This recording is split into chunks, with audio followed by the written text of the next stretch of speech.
मसीह यीशु में मेरे अजीजों, मैं खुदावन मसीह यीशु के नाम में आप सबको सलाम अर्ज करता हूं। आपको वेलकम कहता हूं आज की आराधना में।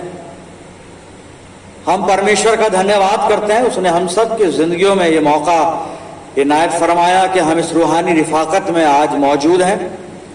अजीजों, मैं आप सब के लिए निरंतर प्रार्थना करता हूं कि प्रभु का अनुग्रह आप सबको सुरक्षित रखे, और आप ही के लिए नहीं बल्कि मैं सब लोगों के लिए, जिनको जानता हूं और जिनको नहीं जानता हूं, सब लोगों के लिए बराबर दुआ करता हूं कि खुदा बाप का फजल सबको संभाले, सबको महफूज रखे। अजीजों, आज के दिन के लिए परमेश्वर का धन्यवाद करते हैं। उसने दिन दिया कि हम खुदावन के पाक कलाम पर रुजू ला सकते हैं, उसको पढ़ सकते हैं, सुन सकते हैं। और आज जो परमेश्वर ने वचन का हिस्सा दिया है वो आप अपनी बाइबल में देखिए। 1 Samuel chapter 16 versus 4 to 10। Samuel की पहली पुस्तक 16 अध्याय और 4 पद से 10 पद में आपके सामने पढ़ रहा हूं। और शमूएल ने वही जो खुदावन ने कहा था किया, और बैतलहम में आया। तब शहर के बुजुर्ग कांपते हुए उससे मिलने को गए और कहने लगे, तू सुलह के ख्याल से आया है? उसने कहा, सुलह के ख्याल से? मैं खुदावन के लिए कुर्बानी चढ़ाने आया हूं। तुम अपने आप को पाक साफ करो और मेरे साथ कुर्बानी के लिए आओ। और उसने यस्सी को और उसके बेटों को पाक किया और उनको कुर्बानी की दावत दी। जब वो आए तो वो इलियाब को देखकर कहने लगा, यकीनन खुदावन का ममसू उसके आगे है। पर खुदावन ने शमूएल से कहा, तो उसके चेहरे और उसके कद की बुलंदी को ना देख, इसलिए कि मैंने उसे नापसंद किया है। क्योंकि खुदावन इंसान की मानिंद नजर नहीं करता, इसलिए कि इंसान जाहिरी सूरत को देखता है, पर खुदावंद दिल पर नजर करता है। तब यस्सी ने अबिनदाब को बुलाया और उसे शमूएल के सामने से निकाला। उसने कहा, खुदावन ने इसको भी नहीं चुना। फिर यस्सी ने शमा को उसके आगे किया। उसने कहा, खुदावंद ने इसको भी नहीं चुना। और यस्सी ने अपने 7 बेटों को शमूएल के सामने से निकाला, और शमूएल ने यस्सी से कहा कि खुदावंद ने इनको नहीं चुना है। खुदावंद की बड़ी बरकत उसके पाक कलाम के पढ़े जाने और सुने जाने पर हो, आमीन। आइए प्रार्थना करें। खुदावंद मसीह यीशु में हमारे प्यारे आसमानी बाप, बड़ी हलीमी के साथ तेरे पाक कदमों पर सरनिगू हैं, और ये वक्त है तेरे जिंदा और मुबारक कलाम पर मनन करने का। पिता परमेश्वर, हम में से हर एक को पाक रूह का मसा अता फरमा कि हम पवित्र आत्मा की अगुवाई में होकर तेरे पाक कलाम को और उसके भेदों को समझ सकें। और आसमानी बाप, हम तेरी पाक मर्जी को जाने और तेरी मर्जी पर चलने वाले हों। पिता परमेश्वर, हम मिन्नत करते हैं कि हमारे चारों तरफ अपने पाक फरिश्तों की सेना का बाड़ा बांधना, कि शैतान हमें किसी भी तरह से तेरी संगति से जुदा ना कर पाए। पिता परमेश्वर, जब कलाम का बीज हमारे दिल की जमीन पर बोया जाए तो हमारी जिंदगियों में जड़ पकड़े और बहुत सा फल लाए। हम प्रार्थना करते हैं प्रभु जी, जब हम तेरी वेदी पर से उठकर अपने घरों को लौटते हैं तो तुझसे बहुत सी रूहानी बरकत लेकर जाने वाले हों। पिता परमेश्वर, अपनी जिंदगियों को तेरे अधिकार में देते हैं। वचन के द्वारा हमसे बात करना पिता, सब कुछ तुझे सौंपते हैं प्रभु। और ये प्रार्थना तेरे प्यारे पुत्र, अपने उद्धारकर्ता प्रभु यीशु मसीह के जिंदा और मुबारक नाम के वसीले से मांगते हैं। सुन और कबूल कर ले, आमीन। अजीजों, एक बार फिर परमेश्वर का धन्यवाद करते हैं सच्ची संगति, अच्छे समय के लिए।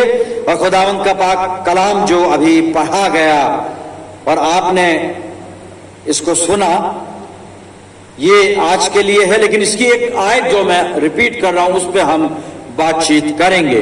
और पहला शमूएल 16 अध्याय 7 पद को बड़े गौर से आप देखिए अपनी बाइबल में। यहां पे लिखा है, पर खुदावंद ने शमूएल से कहा कि तू उसके चेहरे और उसके कद की बुलंदी को ना देख, अजीजों में बता चुका हूं, उर्दू की बाइबल इस्तेमाल करता हूं और यहां पर जो शैमुएल हिंदी में है वो उर्दू में प्रोनाउंसिएशन है समवेल, इंग्लिश में सैमुएल हम सब जानते हैं। तो आप इसके साथ वो देखें, इंसाफ करें। मैं फिर से इसको दोहराता हूं 7वें पद को, पर खुदावन ने समवेल से कहा कि तू उसके चेहरे उसके कद की बुलंदी को ना देख, इसलिए कि मैंने उसे नापसंद किया है। अब आगे का हिस्सा सुने और वो हिस्सा खास होगा हमारे मेडिटेशन के लिए, क्योंकि खुदावन इंसान की मानिंद नजर नहीं करता, इसलिए कि इंसान जाहिरी सूरत को देखता है, जाहिरी बाहर से जो दिखती है उसको देखता है, पर खुदावंद दिल पर नजर करता है। अजीजों, यही आयत का वो हिस्सा है जिस पर थोड़ी देर के लिए बातचीत करेंगे। और यहां जो कुछ चल रहा है, जो मैं पसे मंजर थोड़ा सा पृष्ठभूमि आपको बताना चाहूंगा कि, और जो मैं पहले भी अपने सरमन में बता चुका हूं बहुत सारी बातें, और उनको यहां पे दोहरा के आगे चलेंगे। शाऊल राजा ने परमेश्वर की आज्ञा का उल्लंघन किया, बड़े ब्रीफ में मैं आपको बता रहा हूं, और खुदा बाप ने शाऊल को राजा होने के लिए रिजेक्ट कर दिया और शमूएल नबी को बुलाया। खुदा ने कहा तू यरूशलेम में जा और वहां पर यस्सी के बेटों में से एक को, जिससे मैं बताऊं, तो इस्राएलियों का राजा होने के लिए उसको मसा करना, उसका अभिषेक करना, और वहां जाकर बताना मैं कुर्बानी करने आया हूं। बहुत सारी बातें, बहुत सारी चीजें वहां पे लिखी हुई हैं, बड़ी लंबी स्टोरी है, लेकिन बड़े ब्रीफ में आपको बता रहा हूं। और शमूएल नबी जो था वो खुदा के कहने से, खुदा बाप ने जैसा उसको बताया था, वो बैतलहम में आया और उसने लोगों को बुलाया और यस्सी को भी बुलाया उसके बेटों के साथ, उन्हें पाक किया, वहां पे लिखा है, उन्हें कुर्बानी के लिए मदऊ किया, उनको यानी उनको दावत दी। और जब वो आए तो यहां पर लिखा है 6ठे पद में, जब वो आए तो वो इलियाब को देखकर कहने लगा, पहला बेटा शमूएल नबी के सामने आया, अब मैं हिंदी के मुताबिक बोल रहा हूं शमूएल, तो वो पहला बेटा इलियाब आया और लंबा चौड़ा बड़ा खूबसूरत, और शमूएल ने ये सोचा कि यही है जिसे खुदा ने चुना है, लंबा कद था, खूबसूरत चेहरा था। लेकिन वहां पे आगे लिखा है कि खुदा ने कहा कि नहीं, मैंने इसको नापसंद किया, मैंने इसे नहीं चुना, तू इसके चेहरे को और इसके कद की लंबाई या ऊंचाई को मत देख तू। और आगे और कुछ का 7वें पद में, लेकिन वो मैं बाद में दोहराऊंगा, उसको आगे लेके चलूंगा, लेकिन मैं संक्षिप्त में बता रहा हूं आपको। इलियाब को रिजेक्ट किया खुदा बाप ने, रिजेक्ट क्या किया, यानी नापसंद किया कि भाई ये राजा नहीं होगा। उसके बाद अबीनदाब बुलाया गया, खुदा बाप ने कहा ये भी नहीं होगा, शायद वो भी लंबा होगा, खूबसूरत होगा, जो जैसा भी है। उसके बाद यस्सी ने अपने तीसरे बेटे शम्मा को बुलाया, उसको भी खुदा बाप ने कहा नहीं, ये भी नहीं, मैंने इसे भी नहीं चुना। और कलाम बताता है यहां पर कि यस्सी ने अपने 7 बेटे शमूएल नबी के सामने बुलाकर खड़े किए, लेकिन 7 को रिजेक्ट कर दिया, परमेश्वर ने कहा ये नहीं है।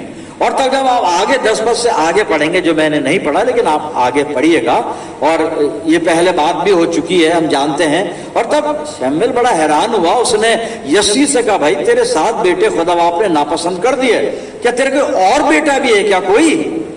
तो खुदा ने कहा तो यही कि तेरे बेटों में से एक को वो राजा बनाएगा, पर अब 7 बेटे तो आ गए। तब यस्सी ने कहा एक छोटा, सबसे छोटा जो है वो भेड़ बकरियां चरा रहा है और वो यहां पर नहीं है। तो शमूएल ने कहा जब तक वो ना आए हम कुर्बानी नहीं करेंगे, उसे बुलाओ। और तब वो छोटे बेटे को जो कि दाऊद था उसे बुलाया गया, और जैसे दाऊद अंदर आया, यहां पे कलाम में बड़ी खूबसूरती से लिखा है, बहुत सारी बातें लिखी हैं, लेकिन मैं यहां भी बड़ी ब्रीफ में बताऊंगा। खुदा ने शमूएल को कहा यही है जिसे मैंने चुना है, और शमूएल ने उसको मखसूस किया और उसे इसराइल का राजा बना। लेकिन हम जो बात कर रहे हैं आज, वो पहला शमूएल और 16 अध्याय और 7 पद के आखिरी हिस्से को अब मैं उसको फिर से दोहराऊंगा और उसी पे बातचीत करूंगा। क्योंकि खुदा ने यस्सी के 7 बेटों को रिजेक्ट कर दिया, नापसंद कर दिया, दाऊद को चुन लिया।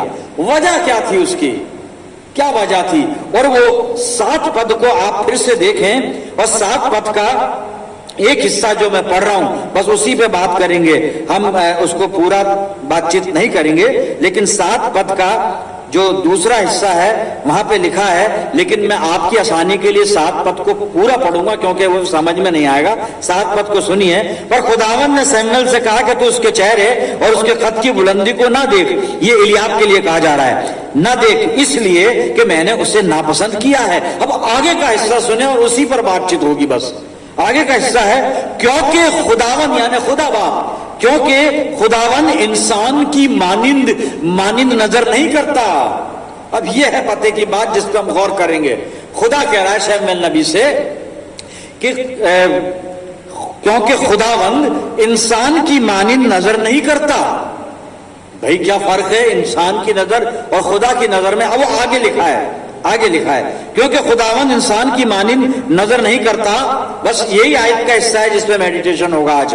क्योंकि खुदावन इंसान की मानिंद नजर नहीं करता इसलिए कि इंसान जाहिरी सूरत को देखता है, इंसान बाहर की सूरत को देखता है, जो दिखती है उसको देखता है, पर खुदावंद दिल पर नजर करता है। खुदावन इंसान की तरह से नहीं देखता, इंसान की मानिंद नजर नहीं करता। क्योंकि इंसान बाहरी सूरत को देखता है, लेकिन खुदावन दिल पर नजर करता है। बस उसको याद रखिएगा अजीजों, इसी पे बातचीत होगी आज इसी पे बातचीत होगी। इंग्लिश में भी पढ़ देता हूं आप ताकि आसानी हो जाए। For the lord does not see as man sees, क्योंकि खुदावंद इंसान की मानिंद नजर नहीं करता। For the Lord does not see as man sees, for man looks at the outward appearance. इंसान बाहर का अपीयरेंस देखता है, बाहर की जाहिरी सूरत देखता है, but the Lord looks at the hearts. खुदा दिल को देखता है, इंसान बाहरी सूरत को देखता है। मैं आपको बाहर से देख सकता हूं, आप मुझे बाहर से देख सकते हैं, आपके दिल का क्या हाल है ना मैं देख सकता हूं, ना आप मेरे दिल का हाल या मेरे दिल की कैफियत ये देख सकते, कोई नहीं देख सकता मेरे अजीजों। खुदावंद दिल पर नजर करता है। कहने का मतलब ये है, ये लब्बे लुबाब जो निचोड़ है कि इंसान भारी चीजें देखता है, जो आम चीजें दिखती हैं,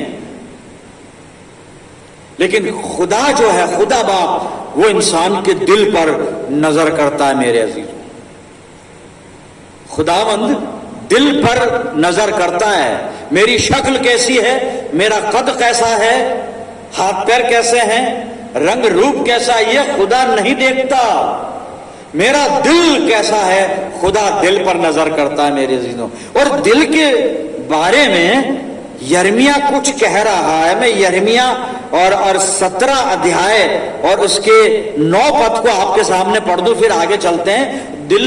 दिल की तारीफ, इंट्रोडक्शन, दिल, हालांकि सब जानते हैं दिल, लेकिन कुछ कलाम कह रहा है वो सुन ले हम दिल के बारे में। यहाँ पे यिर्मयाह 17:9 पद आप अपनी बाइबल में देखें, यहाँ पे लिखा है, मन तो सब वस्तुओं से अधिक धोखा देने वाला होता है। या मन है, मेरी उर्दू की बाइबल में दिल है, दिल तो सबसे ज्यादा हीलेबाज है, वहां पे लिखा है हीलेबाज, धोखा देने वाला, बहाने बनाने वाला, बहानेबाज जिसको कह सकते हैं। हिंदी में सुन लीजिए, मन तो सब वस्तुओं से अधिक धोखा देने वाला होता है, उसमें असाध्य रोग लगा है, ऐसी बीमारी है जिसका इलाज नहीं, उसका भेद कौन समझ सकता है, उसका भेद कोई नहीं समझ सकता। दिल ये चीज है साहब। इसलिए देखिए, इंसान तो दिल के बारे में जान ही नहीं सकता, दिल को देख नहीं सकता। अब मैं आगे चलूं, आपका एक कॉन्सेप्ट क्लियर कर दूं। यहां जब हम दिल की बात कर रहे हैं ना, 2 तरह के दिल है हमारे अंदर। एक तो हार्ट है, दिल है वो गोश्त का, मांस का जो बना हुआ है, जिसको कार्डियोलॉजिस्ट देख भी लेते हैं इको करके या एंजियोग्राफी करके कंप्यूटर में, और बहुत सारी चीजें इसके अंदर का हाल भी ईसीजी करके मालूम कर लेते हैं। ये दिल की बात कलाम नहीं कर रहा। जो दिल के अंदर जो दिल है, जिसको मन कहा जा रहा है, मन, दिल के अंदर भी तो एक दिल है ना, मन, कि मेरे मन में ये बात आई। दिल तो एक पार्ट है बॉडी का, वो तो एक पार्ट है बॉडी का, अंग है एक। उस अंग की बात नहीं हो रही। दिल के अंदर जो दिल है, मन जो है, दिल के अंदर जो ख्यालात है, दिल के अंदर जो विचार, बातें हैं, सोच है, जो भी अच्छी है बुरी है जो भी है, उस दिल की बात हो रही है। और यहाँ पे यिर्मयाह 17:9 में कह रहा है दिल सबसे ज्यादा धोखा देने वाला है, इसमें असाध्य रोग लगे रहते हैं, इसे कौन, इसका भेद कौन पा सकता, कोई नहीं। इंसान की बल्कि कोई इंसान समझ नहीं सकता। अजीजों, इतना वक्त नहीं है मेरे पास, बाइबल में से बहुत हवाले हैं कि इस दिल के बारे में नहीं पता चलता। भाई ने भाई को धोखा दिया है पाक कलाम ने, बेटे ने बाप को धोखा दिया है, बीवी ने शौहर को धोखा दिया है दिल में सोच के गलत। तो दिल ऐसा है, दिल को कोई पहचान नहीं सकता इसके दिल में क्या है, मेरे दिल में क्या है कोई। लेकिन खुदा दिल पर नजर करता है। खुदा कैसे जान लेता है दिल में क्या है? क्योंकि सिर्फ एक ही है खुदा जानता है मेरे अजीजों। आप बाद में नोट कर लें, बाद में पहला राजा और 8 अध्याय और 39 आयत के दूसरे हिस्से को पढ़िएगा। ये सुलेमान की दुआ है, सिफारिशी दुआ सुलेमान कर रहा है, और वहां पर सुलेमान लिखता है, खुदा को कह रहा है दुआ में, तू ही तो सब मनुष्यों के मन के भेदों का जानने वाला है। खुदा है जो इंसान के दिल के बारे में जानता है मेरे अजीजों। इसलिए खुदा कहता है शैमुएल को कि तू उसके चेहरे और उसके एलियाब के लिए कहा है, सातों बेटे रिजेक्ट कर दिए, सातों के बारे में समझ लिया हम। खुदा कह रहा है कि इनके चेहरे, कद की लंबाई, ऊंचाई, खूबसूरती, इनको मत देख, क्योंकि खुदा इंसान की मानिंद नजर नहीं करता। क्यों? क्योंकि इंसान बाहरी सूरत देखता है, जाहिरी सूरत देखता है, या आउटवर्ड अपीयरेंस से वो देखता है, लेकिन खुदावंद परमेश्वर दिल पर नजर करता है।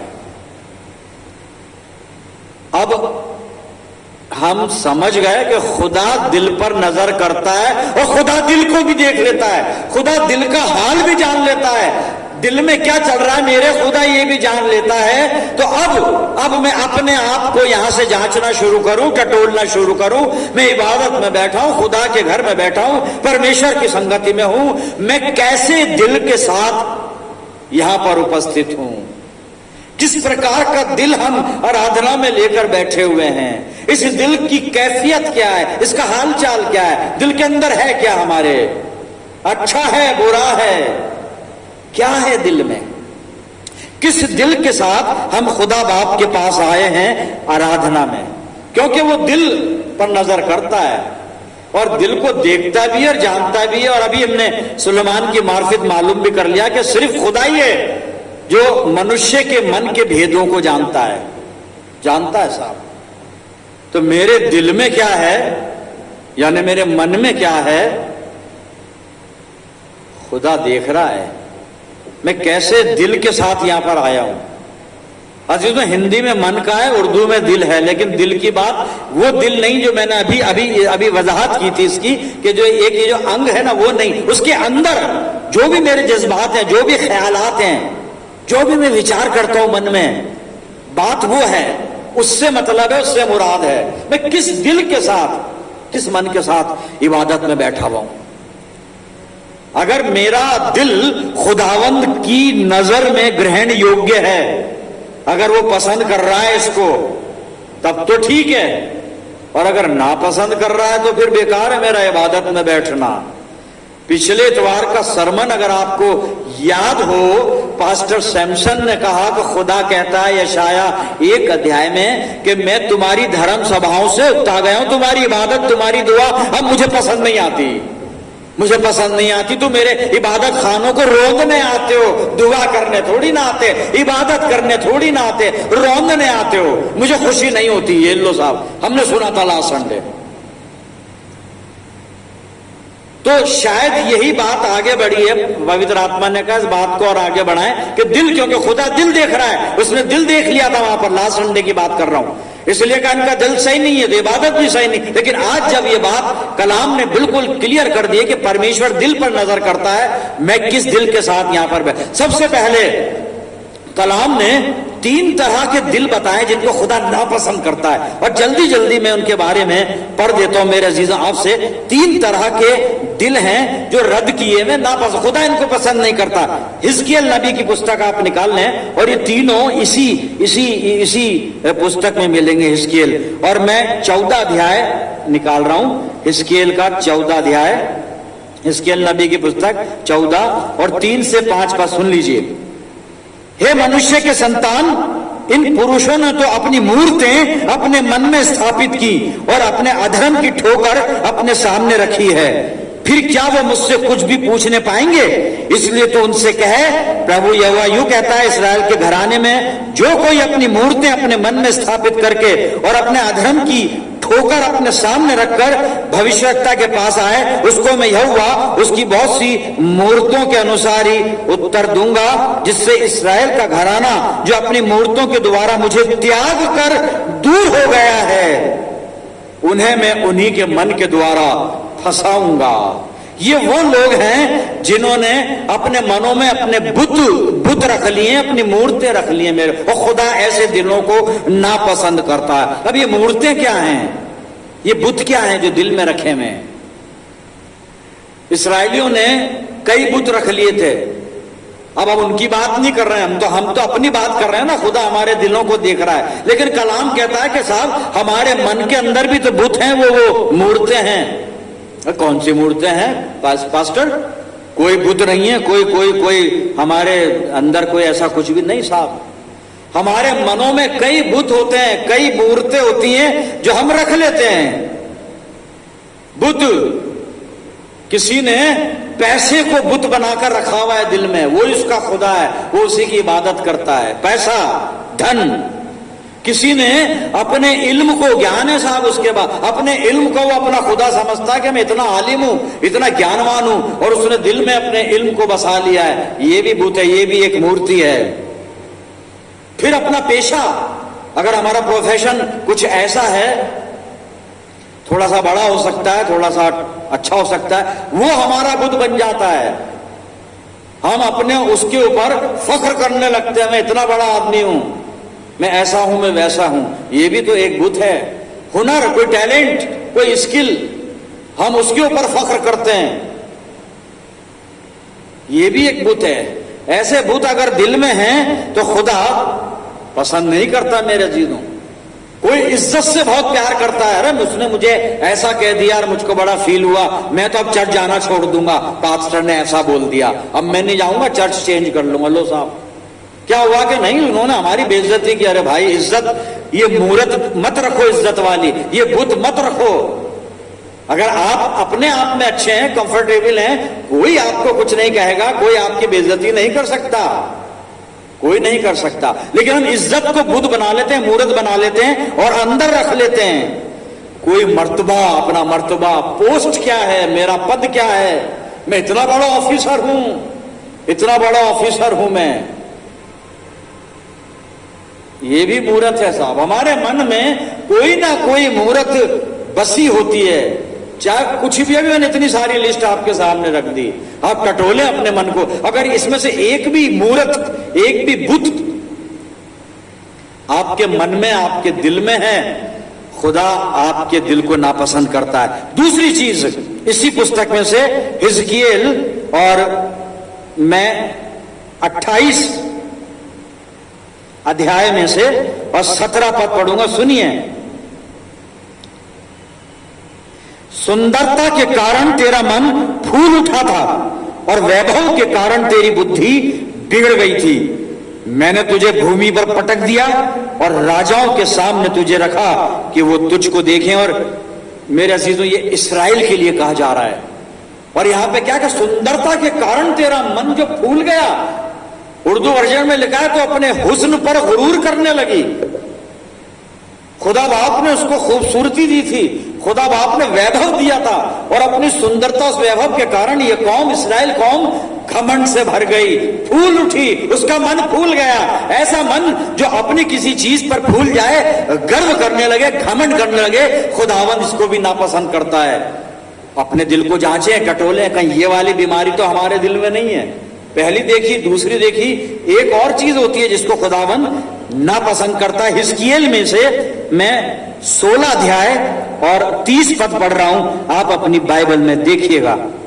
प्रभु यहोवा की ये वाणी है कि तेरा हृदय कैसा चंचल है कि तू सब काम, वो सब काम करती है, तू वो सब काम करती है जो निर्लज निर्लज वेश्या कैसे हैं, आप उसको बाद में पढ़िएगा। हृदय जिसमें चंचलता भरी हुई है, ये हृदय भी खुदा बाप पसंद नहीं करता। तीन चीजें मेरे अजीजों हमने देखी कि परमेश्वर ऐसे दिलों को रिजेक्ट करता है, और कलाम कह रहा है कि खुदावंद इंसान के दिल पर नजर करता है। आज मैं कैसा दिल लेकर परमेश्वर के इस भवन में बैठा हुआ हूं, उसकी इबादत में आया हूं। मेरे अजीजों, अगर मेरा दिल परमेश्वर की दृष्टि में ग्रहण योग्य नहीं है तो मेरी इबादत फिजूल है, बेकार है, मेरी प्रार्थना स्वीकार नहीं होंगी। मुझे अपने दिल का ख्याल करना पड़ेगा, और दिल में अगर ये तीन डिफेक्ट आ चुके हैं तो दूर करके दिल को ठीक करना पड़ेगा।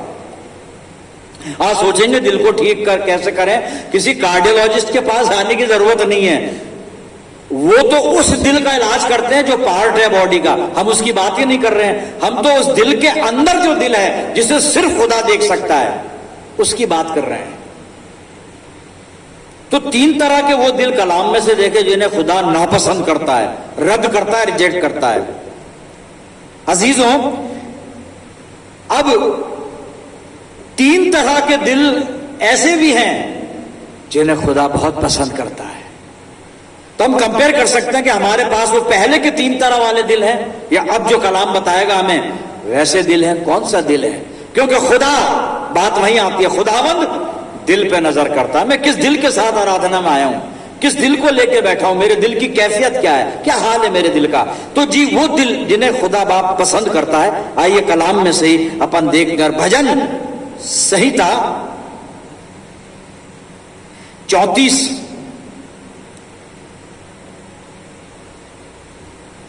और इसका 18 पद सुनिएगा। खुदा किस दिल को पसंद कर, सुनिएगा। यहोवा टूटे मन वालों के समीप रहता है, ब्रोकन हार्ट, टूटे मन वालों के समीप रहता है और पिसे हुओं का उद्धार करता है।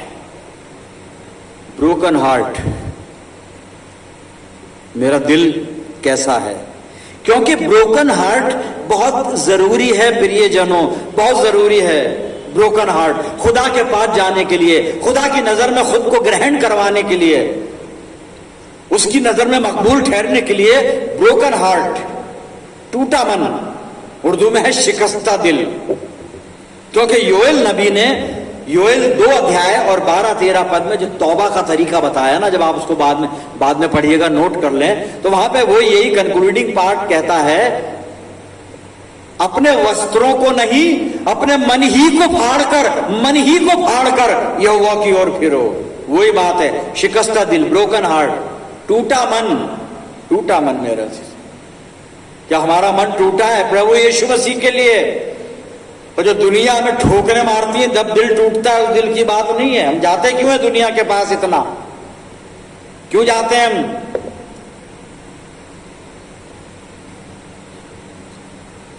क्यों जाते हैं हम? टूटा दिल। एक जगह और यही बात है, लेकिन उसमें इजाफा है, और वो यशाया 57 और 15 पद में आपके सामने पढ़ूंगा। यशाया 57 और 15 पद सुनिएगा। क्योंकि जो महान और उत्तम और सदैव स्थिर रहता और जिसका नाम पवित्र है, वो यूं कहता है, मैं ऊंचे पर और पवित्र स्थान में निवास करता हूं और उनके संग भी रहता हूं जो खेदित और नम्र हैं, कि नम्र लोगों के हृदय और खेदित लोगों के मन को हर्षित करूं। वहां पर शिकस्ता दिल लिखा हुआ है, टूटा मन लिखा हुआ है, लेकिन साथ ही साथ ये भी लिखा है कि जो फरोतन है, फरोतन वर्ड उर्दू बाइबल में फरोतन है। टूटा दिल तो ठीक है, शिकस्ता दिल, ब्रोकन हार्ट, लेकिन एक उसके अंदर इजाफा जो है वो फरोतन दिल, फरोतन तबीयत के जो हैं, हाँ दिल भी हो सकता है फरोतन, और फरोतन का मतलब होता है हम्बल, ऑप्रेस्ड, सबमिसिव, फरोतन, यहां पे इजाफा शिकस्ता दिल। और वो दिल ऐसा कि जो कि बिल्कुल हम्बल है, डिप्रेस्ड है, सबमिसिव है। खुदा ऐसे दिल को पसंद करता है। 2 तरह के दिल देखे, तीसरा दिल जिसको खुदा पसंद करता है। यशाया 66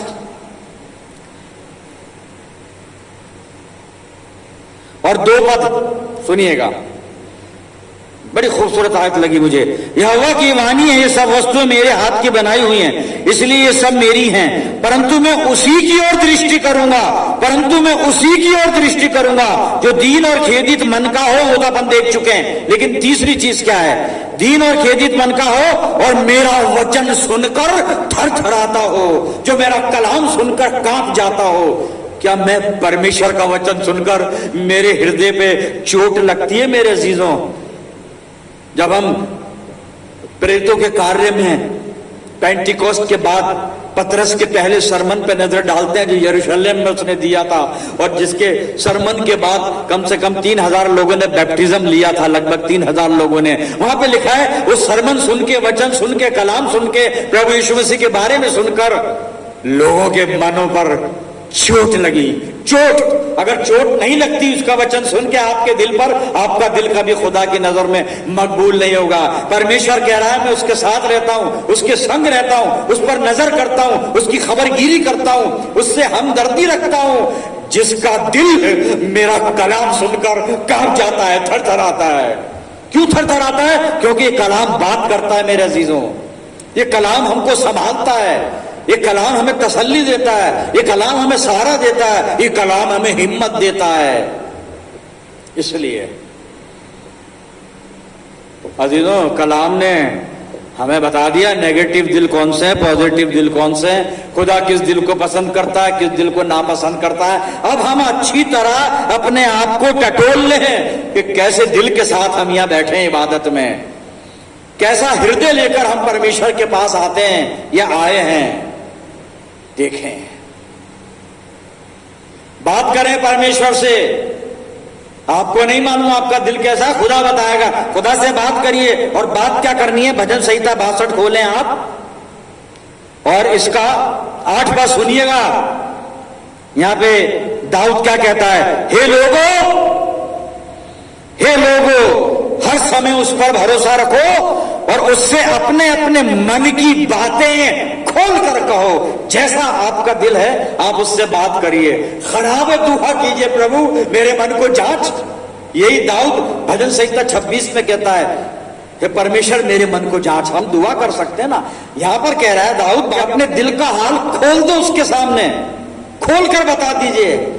खराबी है बता दीजिए, मन में गुनाह है बता दीजिए, गलत चल रहा है बता दीजिए, प्रभु मुझे सही कर दे, मैं इंसान हूं। मन फिरा लीजिए, कपड़े नहीं दिल को फाड़ दीजिए। वही है ब्रोकन हार्ट, शिकस्ता दिल, टूटा हृदय जिसे कहा गया है। मन का हाल खोल कर कहो। और जब हम ऐसा करेंगे तो हमें बरकतें मिलेंगी अजीजों, आशीषें मिलेंगी हमें।